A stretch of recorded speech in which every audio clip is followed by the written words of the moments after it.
Hello and welcome to Behind the Scenes. I'm Jeanette Richardson Parks, and today we're in Northern State University in South Dakota.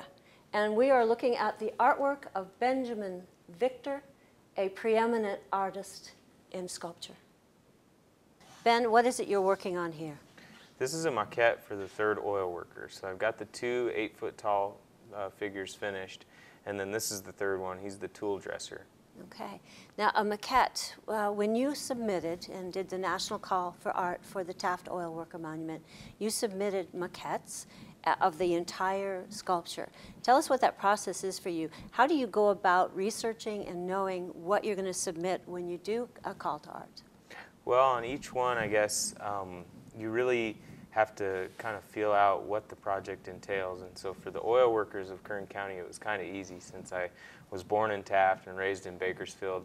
I knew the area, and I knew what the real spirit of Kern County was, and the spirit of the oil worker is tied real closely to that. So that was a little bit easier than your typical call to artist.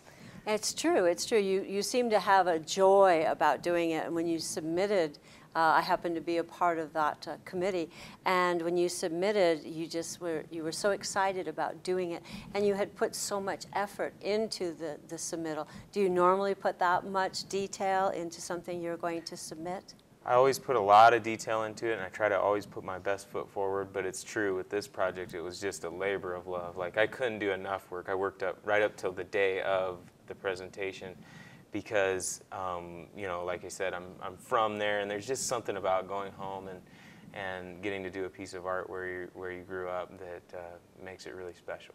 We're delighted that you're doing this project because it's really going to be the largest bronze in California, and I understand the second largest in the western United States. So it's a monumental piece that you're doing. It is. It's quite a distinction, too, to have that. And we've got the oil derrick, which will be entirely made of bronze, and then the three figures, which are 8 foot tall each, in cast bronze. And so it's really going to be something to be seen when it's all finished. Well, here you're working on the model or the maquette, and this is what you use then to scale the final pieces. Yes. What are you coming up with this one? What is this fellow doing?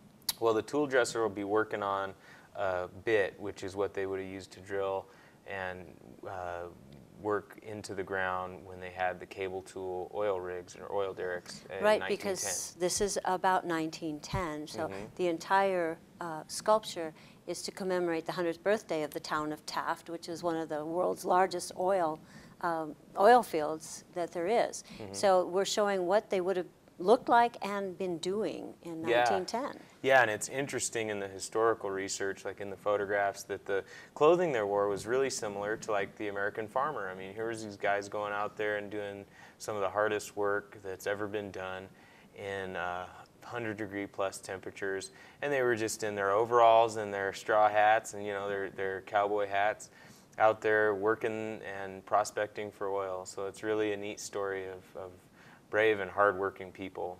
Yeah, the men and women who made it all happen. Well, in the details, I understand you actually went to a glove factory to find out the exact details of the gloves, and you chose different gloves for each of the workers? Yeah, there were different types. You know, as you can imagine now, too, you know, there's all different types of gloves and boots and hats and those sorts of things. Well, one of the things I love about this is I feel like there's strength in this man. You can see, you know, he is working. You see the veins right in his arm. You feel like there's a tremendous amount of mental as well as physical strength. Yeah, and that's what it took. I would imagine quite a bit of fortitude, like I said, to work in Taft's temperatures in the summer when, you know, this is before air conditioning and even before hard hats. I mean, look at these guys. They were just tough. Well, there's amazing buttons. Those buttonholes my mom is a seamstress, those would make her proud. You did a wonderful job. I even see the little rivets on the pockets in the back. Yeah, everything I tried to put in, every little detail so that we don't leave anything out. Today here on Behind the Scenes, we've had the pleasure of visiting with Ben Victor in his studio. And the next time we're going to see Ben is when he is installing these beautiful works of art with a giant derrick.